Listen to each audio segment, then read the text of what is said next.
Hello दोस्तों, स्वागत है आपका एक बार फिर से बायोलॉजी फाउंडेशन बैच में, जिसमें हमारा स्केलेटन टॉपिक चल रहा है, कंकाल तंत्र, जिसमें हमारी क्लास 14 आज हम पढ़ेंगे। इसके पहले हम क्लास 13 तक कवर कर चुके हैं। अगर आपने पुरानी क्लासेस नहीं देखी हैं तो डिस्क्रिप्शन में दोस्तों प्लेलिस्ट की लिंक है, तो आप वहां जाकर आप बाकी की क्लास देख सकते हैं जो पुरानी क्लास है। स्केलेटन सिस्टम में आज हम पढ़ेंगे जॉइंट्स, संधियां को कंप्लीट कवर करेंगे। चलिए देखते हैं। सबसे पहले देखते हैं दोस्तों हम संधियों की परिभाषा या कहें या फिर डेफिनेशन। जो बेसिक डेफिनेशन है संधियां किसको कहते हैं, इस चीज को हम नजर डालते हैं। परिभाषा हम इसके आगे समझेंगे। अब क्या कहता है जी, संधियां जॉइंट वे संरचनाएं हैं जहां दो या अधिक हड्डियां मिलती हैं, जैसे कि हाथ की जो ह्यूमरस हड्डी है और नीचे की रेडियस अल्नों के बीच में ज्वाइंट होता है, इसको कहते हैं हम संधि। और शरीर को गति और स्थिरता प्रदान करते हैं। जैसे कि आपकी जो पांव की हड्डी होती है, यहाँ पर आपको एक संधि नजर आती है। बिना संधियों के शरीर की हड्डियां कठोर और अपरिवर्तनीय होती हैं। इसमें कोई भी गतिविधि करना असंभव है। हमारे शरीर में दोस्तों कुछ ऐसी भी हड्डियां हैं जो जहां पर जॉइंट होते हैं लेकिन वो चीजें गति नहीं करती हैं, उनको भी हम वीडियो में कवर करेंगे। संधियां हड्डियों के बीच लचीलेपन को बनाए रखती हैं और शरीर को आवश्यक गतिशीलता मूवमेंटेबल प्रदान करती हैं। वे विभिन्न ऊतकों जैसे कार्टिलेज, लिगामेंट, सिनोवियल फ्लूइड से बनी होती हैं, जो संधियों की सुरक्षा और कुशल कार्य को सुनिश्चित करते हैं। दोस्तों ये सिर्फ बेसिक बातें हैं संधियों के बारे में। इसके आगे हम संधियों की डेफिनेशन पढ़ते हैं। संधियों की परिभाषा, कुछ हमने समझ लिया है, लेकिन अब हम समझते हैं संधि की परिभाषा। संधि एक ऐसा बिंदु होता है जहां दो या दो से अधिक हड्डियां आपस में मिलती हैं। जैसे कि हाथ की ह्यूमरस हड्डी है, ठीक है, उसके बीच में एक संधि होगी, फिर नीचे रेडियस और अल्ना, दो हड्डी होंगी, फिर जो हमारा हाथ होगा, ठीक है। ऐसे ही हमारा पाँव में जैसे कि हमारी ये टीबिया हो गई, फेबुला हो गई, ये सारी हड्डी हो जाती, बीच में पटेला का हमारा ज्वाइंट हो जाता है। यह शरीर को मूवमेंट प्रदान करती है, स्टेबिलिटी प्रदान करती है। जो संधियां होती है वो शरीर को मूवमेंट प्रदान करती हैं, स्टेबिलिटी प्रदान करती हैं। मुख्य विशेषताएं होती हैं दोस्तों संधियों में। संधियां शरीर को लचीला और गतिशील बनाती हैं। जो शरीर को लचीला यानी कि मूवमेंट करने में सहायता प्रदान करती हैं और गतिशील बनाने में सहायता प्रदान करती हैं। जैसे कि आप इमेजिन करें, आप सोचें कि आपके शरीर में कोई भी जॉइंट नहीं होता, तो जैसे कि आपका हाथ मुड़ता ही नहीं, आपका पाँव मुड़ता ही नहीं घुटने से, जो आपका नी से पाँव जो है फोल्ड हो जाता है, गर्दन आपकी यहाँ वहां मूवमेंट हो जाती है, आपकी कमर मूवमेंट हो जाती है, ऐसा आपको कुछ मूवमेंट नहीं होता तो दोस्तों आप चल कैसे पाते? आप बॉडी आपकी कुछ काम की नहीं रह जाती, तो आप एक पुतले जैसे बन के रह जाते हैं।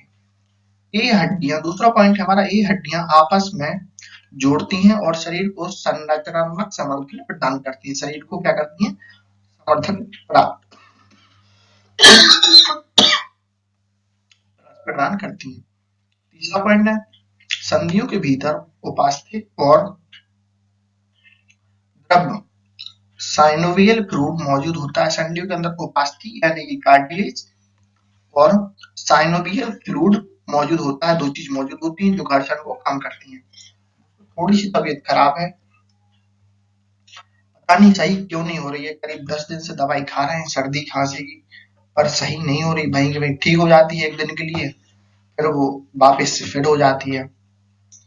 2-3 डॉक्टरों को भी दिखवा लिए पर कुछ हो भी नहीं रहा। अब देखते हैं, अब कल कुछ और नए देसी इलाज अपनाएंगे, तो थोड़ा सा कॉम्प्रोमाइज अब करके चलें। अब हम संधियों में आगे देखते हैं। अब देखते हैं दोस्तों हम संधियों की संरचना, स्ट्रक्चर ऑफ जॉइंट्स। पहले आता है देखो बोन। संधियों में मिलने वाली हड्डियां गति और स्थिरता प्रदान करती हैं, आपको मैंने अभी बताया। शरीर में 206 हड्डियों के बीच कई प्रकार की संधि होती हैं, यानी कि मैनी टाइप ऑफ जॉइंट्स होते हैं। जो आपको गति मूवमेंट प्रदान करती है। ये सारे हम ज्वाइंट हम आगे पढ़ेंगे, कितने ज्वाइंट होते हैं, कौन कौन से ज्वाइंट होते हैं। और इसके नेक्स्ट क्लास में हम बोन्स पढ़ेंगे, 206 हड्डियों के नाम आपको बहुत आसानी से याद हो जाएंगे। फिर आता है हमारा कार्टिलेज, एक चिकना और लचीला संयोजक ऊतक है। कार्टिलेज दोस्तों आपको मैंने लास्ट क्लास में कंप्लीट कार्टिलेज पढ़ा दिया है, तो अगर आपने वो क्लास नहीं देखी तो आप प्लेलिस्ट में जाएं और बैक वाली क्लास जो हमारी देखें, उसमें आपको कार्टिलेज पूरा कंप्लीट हर एक चीज कार्टिलेज की कवर कर दी गई है। जो हड्डियों को सिरों पर ढकता है, जो हड्डियों के सिरों पर होता है दोस्तों कार्टिलेज,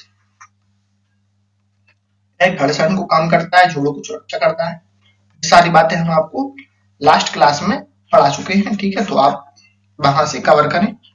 लिगामेंट एवं मजबूत रेशेदार ऊतक होते हैं जो हड्डियों के आपस में जोड़ते हैं और संधियों की स्थिरता प्रदान करते हैं। दूसरा पॉइंट है संधियों की अधिक गति को सीमित करके चोट से बचाते हैं। जो लिगामेंट है संधियों की अधिक गति को सीमित करते हैं, मतलब कि ज्यादा गति नहीं कर, जैसे कि आपका हाथ है या गर्दन है तो आप कुछ एक सीमित एरिया तक, सीमित दिशा तक मुड़ सकती है। आप चाहे तो आप पूरी गोल घुमा दे तो नहीं घूमेगी, आप चाहे आपका पांव आप पूरा गोल घुमा दे तो ऐसा नहीं होता है। सीमित दिशा तक ही हमारे जो ज्वाइंट होते हैं वो मूवमेंट करते हैं। फिर आता है हमारा टेंडर, संयोजी ऊतक कनेक्टिव टिश्यू होता है।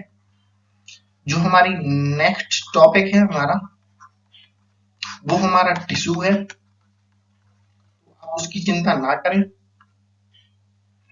कनेक्टेड टिश्यू जो भी होते हैं, जिस सारे टिश्यू के जो टाइप होते हैं, मस्कुलर टिश्यू, ठीक है, ये सारे हम आपको कवर करवा देंगे। जो मांसपेशियों को हड्डियों से जोड़ता है। दूसरा पॉइंट है यह मांसपेशियों में संकुचन में हड्डियों को गति प्रदान करता है। साइनोवल फ्लूइड, यह एक चिकना तरल पदार्थ होता है जो सिनोवियल संधियों में पाया जाता है। संधियों की चिकनाई प्रदान करने के घर्षण को कम करता है। साइनोवल फ्लूइड जो होता है ज्वाइंट में, आपको जैसे ज्वाइंट हड्डियों के बीच में जो ज्वाइंट होता है इसमें साइनोवल फ्लूइड पाया जाता है। साइनोवल मेम्ब्रेन संधियों के चारों ओर मौजूद होती है, एक पतली झिल्ली होती है जो सिनोवियल द्रव्य का निर्माण करती है। सिनोवियल द्रव्य निर्माण करती है। दूसरा पॉइंट है संधियों की चिकनाई और पोषण प्रदान करती है, ठीक है। अब हम समझते हैं संधियों के प्रकार।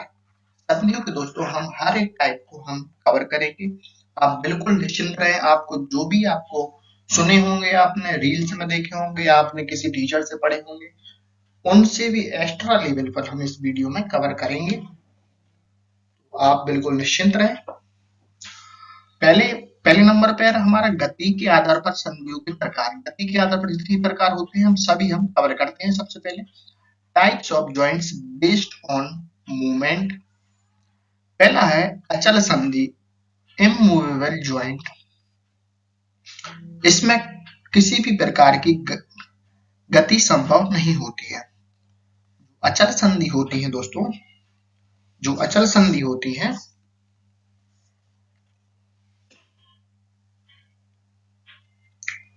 इसमें किसी भी प्रकार की गति संभव नहीं होती है। दूसरा पॉइंट है ये हड्डियों को मजबूती और स्थायित्व प्रदान करता है। जैसे कि एग्जाम्पल है दोस्तों हमारा खोपड़ी की हड्डी, जो एग्जाम्पल आपको ये दिख रहा है, खोपड़ी की हड्डी में जो क्रैक्स आपको दिख रहे हैं ये दोस्तों ज्वाइंट होते हैं। इन बोन्स के भी दोस्तों आपको नाम याद करने हैं, तो जो हमारी नेक्स्ट क्लास हमारी आएगी तो इन बोन्स के भी आपको नाम याद कराएंगे, जो पार्ट्स में जो बोन्स होती हैं, ठीक है। जो आपको क्रैक्स दिख रहे हैं इसको भी मैंने बड़ा करके यहाँ दिखाया है।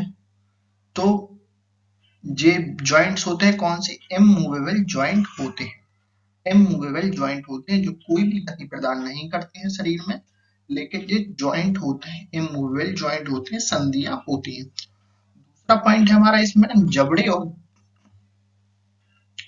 दांत का जोड़। जो जबड़े और दांत का जोड़ होता है, जैसे कि दांत जहां पर फिट होता है हमारा टीथ, वो भी एक जॉइंट होता है।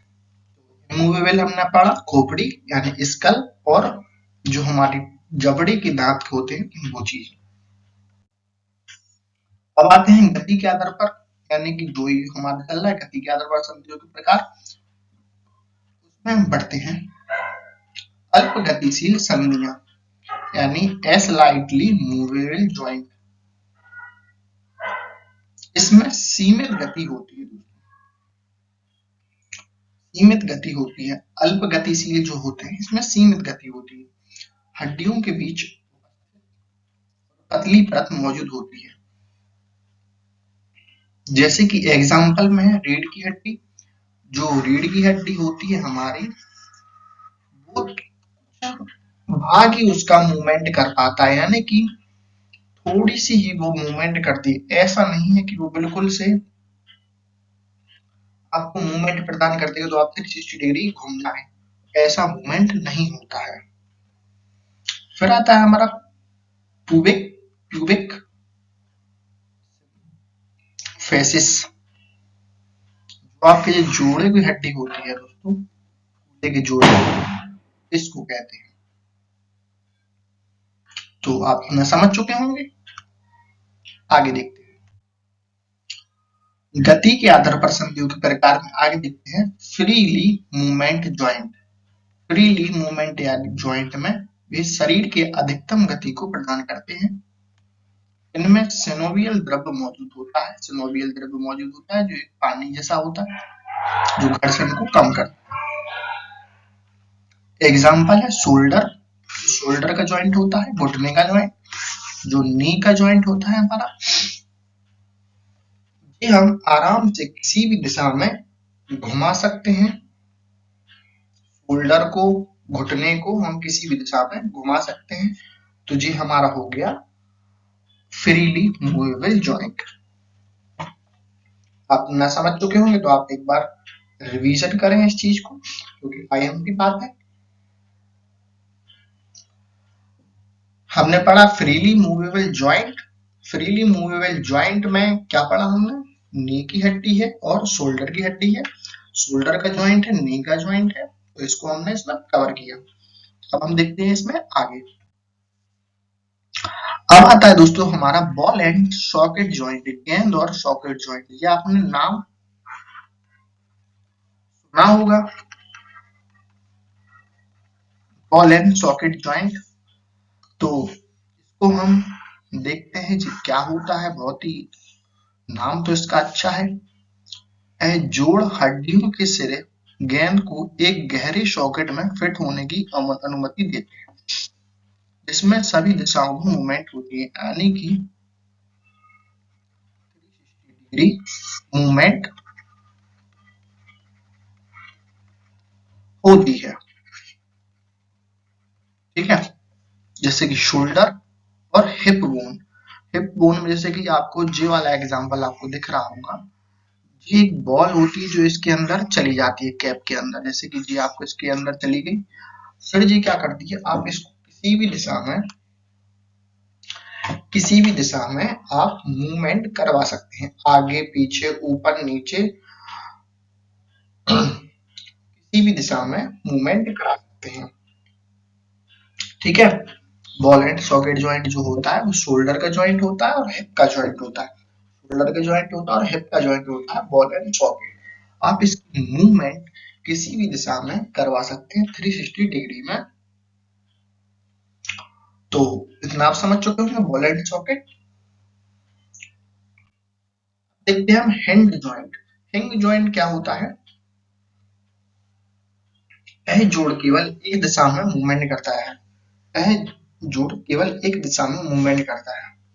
जैसे कि द्वार, जैसे अपना गेट होता है ना, गेट होता है ना, जैसे अपना घर है, ठीक है, है आपका ये घर के ये गेट होता है, जो आपको ये गेट होता है, इसको कहते हैं हम गेट जॉइंट। ठीक है, कहते हैं गेट जॉइंट। इसमें एक हड्डी दूसरी हड्डी के सामने मुड़ता है और सीधा होता है। जैसे तो एल्बो और नी, जो नी है और एल्बो है जी हमारे, जैसे कि आप एल्बो को मोड़ेंगे तो आपकी आगे की तरफ मुड़ेगी, पीछे की तरफ बिल्कुल भी मूवमेंट नहीं करेगी। जैसे कि आपका नी की हड्डी है, आप पीछे की तरफ आपकी मूवमेंट करेगी और आगे की तरफ आपकी मूवमेंट बिल्कुल भी नहीं करेगी। पीछे की तरफ आप उसको बिल्कुल पूरा आप फोल्ड कर सकते हैं। आपको जैसे आप हाथ को बिल्कुल फेस तक ला सकते हैं और बैक करके आप उसको नहीं ला सकते हैं। ठीक है, जैसे कि आपका दरवाजे गेट होता है तो आपको एक ही साइड खुलता है, ऐसा नहीं हो बहुत। अब बात देखो दोस्तों, अलग चीज है। ऐसा होता है गेट, आपके जो रूम के गेट होते हैं वो एक ही साइड मूवमेंट करते हैं, जैसे कि अगर अंदर खुलेगा तो अंदर ही खुलेगा, उसका बाहर खुलने का कोई रास्ता नहीं होता है। अब आता है दोस्तों हमारा पिवट जॉइंट। घूर्णन जोड़। यह जोड़ एक हड्डी को दूसरी हड्डी के चारों ओर घूमने में अनुमति देता है। चारों ओर घूमने का मतलब है दोस्तों, एक घूर्णन रोटेशन की गति प्रदान करता है, जैसे कि कलाई और फोर आर्म। कलाई जो नेक होती है, और फोर आर्म, जैसे कि आप अपनी गर्दन को जी गर्दन है, इसको आप आगे पीछे ऊपर नीचे घुमा सकते हैं, आगे पीछे ऊपर नीचे घुमा सकते हैं, लेकिन 360 डिग्री नहीं घूमेगी।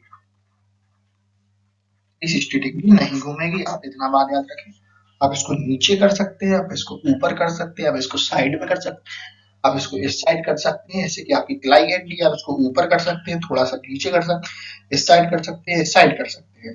सेम मूवमेंट करती है, जैसे कि आपकी गर्दन मूवमेंट करेगी, ऐसे ही आपकी क्लाई की हड्डी मूवमेंट करेगी। ठीक है, जो फोर आर्म की हड्डी होती है। अब आता है दोस्तों हमारा कॉर्डिलाइट ज्वाइंट। यह जोड़ एक दीर्घ वृत्ताकार हड्डी के सिर और एक गहरे सॉकेट के बीच होता है। इसमें मूवमेंट की अधिक सीमा होती है, लेकिन घूर्णन की अनुमति नहीं होती है। जैसे कि मूवमेंट की तो एग्जांपल देखो, आप सब रिस्ट है, जो आप रिस्ट जो कलाई है, आप उसको घुमा के देखें, आप उसको आगे पीछे कर सकते हैं, साइड में कर सकते हैं, पर बिल्कुल से आप उसको घूर्णन नहीं कर सकते हैं। ठीक है, सिंपल सी बात है। जो आपको जी वाला ज्वाइंट है, इसको कहते हैं कॉर्डिलॉइड ज्वाइंट। फिर आता है हमारा सैडल ज्वाइंट। सैडल ज्वाइंट, यह जोड़ सैडल की तरह आकार में होता है। इसमें दो हड्डियां एक दूसरे के ऊपर बैठी होती हैं। यह जोड़ दो दिशाओं में मूवमेंट करते हैं। जैसे कि आपका जो थंब का ज्वाइंट है जी, आपको इसमें दिख रहा होगा, जो इसका एग्जांपल है थंब का ज्वाइंट, इसमें भी आपको दिख रहा होगा इस पिक्चर में। आप मूवमेंट इसको करेंगे, आगे हो जाएगा, पीछे हो जाएगा, आप इसको किसी भी दिशा में घुमा सकते हैं। पैडल जॉइंट को आपकी फिंगर इतनी मूवमेंट करती है, लेकिन आपका थंब उससे ज्यादा मूवमेंट करके दिखाएगा आपको। आप इसको एग्जांपल के तौर पर आप अपना थंब को मूवमेंट बिल्कुल जरूर अभियान करें, वीडियो पॉज करके। आता है हमारा ग्लाइडिंग ज्वाइंट। यह जोड़े हड्डियों के एक दूसरे पर स्लाइड करने की अनुमति देते हैं। जैसे कि आपका जो कलाई है, जैसे आपके ऊपर नीचे आपका जो पाँव की जो टार्सल मेटाटार्सल जो हड्डियां होती हैं, जो पाँव का ज्वाइंट होता है हमारा, इसको एडी कहते हैं। उसको भी आप ऊपर नीचे दाएं बाएं आप उसको मूवमेंट केवल हल्का सीमित मूवमेंट कर सकते हैं। एंकल और एंकल। फिर आता है हमारा संधियों के प्रकार में संरचना के आधार पर रेशेदार संधियां। इन संधियों में हड्डियां आपस में रेशेदार ऊतक फेबरुअस टिश्यू से जुड़ी होती हैं। इनमें कोई गति संभव नहीं होती है। जो मैं अपन ने इमूवेबल जॉइंट पढ़ा था उसका ही जो दूसरा पार्ट है, सिंपल सी बात है। फिर आता है हमारा संरचना के आधार पर उपास्थित हड्डी, इसमें हमारी जो बोन आती है, हमारी बैकबोन आती है, इसमें हड्डियों के बीच उपास्थित कार्टिलेज होती है, इसमें सीमित गति होती है, जो हमारी बैक रीढ़ की हड्डी होती है, इसमें ये कार्टिलेज होता है, तो सीमित गति प्रदान होती है इसमें। फिर आता है हमारा सुनोवियल संधि, जो घुटने की संधि होती है, हमारे घुटने की होती है, इसमें सबसे अधिक गतिशीलता होती है, इसमें सुनोवियल फ्लूइड मौजूद होता है, जो एग्जाम्पल है अपना नी का। जिस दोस्तों पढ़ चुके हैं संधियों के प्रकार में, लेकिन हम संधियों के प्रकार में क्या होता है, हमने पहले मूवमेंट के आधार पर पढ़े थे, अब हम पढ़ रहे हैं संधियों के प्रकार अलग प्रकार से। आगे देखते हैं संधियों के कारण। गति प्रदान करती हैं संधियां, शरीर को गति और लचीलापन प्रदान करती हैं, हड्डियों को जोड़ती हैं, संधियां हड्डियों को जोड़कर शरीर को स्थिरता देती हैं, घर्षण कम करती हैं, सिनोवियल द्रव हड्डियों के बीच घर्षण कम करता है, शरीर को भार, जो भार उठाता है शरीर उसको मदद करता है, घुटने और कूल्हे की संधियां शरीर को भार सहन करती हैं, झटकों को अवरोधित करती है, संधियां शरीर की झटकों को बचाती हैं। लास्ट है हमारा इसमें संधियों से संबंधित रोग, जो गठियावाद रोग होता है, वो संधियों में सूजन और दर्द उत्पन्न करता है, जो संधियां ज्वाइंट होती है उसमें सूजन उत्पन्न करता है और दर्द उत्पन्न करता है। फिर दूसरा रोग है हमारा ऑस्टियो आर्थराइटिस, उपास्थियों का घिस जाना, जो हमारी जॉइंट्स होते हैं और उनको घिस जाते हैं तो उसमें से फ्लूइड खत्म हो जाता है हमारा सिनोवियल फ्लूइड, तो उससे होता है। फिर आता है हमारा रूमेटाइड, रूमेटाइड गाठिया, इसमें आता है हमारा संधियों में सूजन और विकृत, जो गठियावाद का ही उदाहरण है। फिर आता है हमारा गाउट, जोड़ों में यूरिक एसिड जमा होना, जो गाउट रोग होता है हमारा संधियों में, उससे जोड़ों में यूरिक एसिड, जो हम आगे हम इसको यूरिक एसिड को भी हम पढ़ेंगे, जो एक लैब टेक्नीशियन का एक पार्ट है। यूरिक एसिड एक टेस्ट होता है दोस्तों, ब्लड से टेस्ट होता है, तो उसको भी हम कवर करेंगे आगे, तो उसकी भी चिंता ना करें। यूरिक एसिड और भी सामने की यूरिक एसिड एक टेस्ट होता है ब्लड से, जो हड्डियों में पाया जाता है यूरिक एसिड। संधियों से संबंधित रोग आपने समझ लिए होंगे, तो मिलते हैं नेक्स्ट क्लास में। धन्यवाद।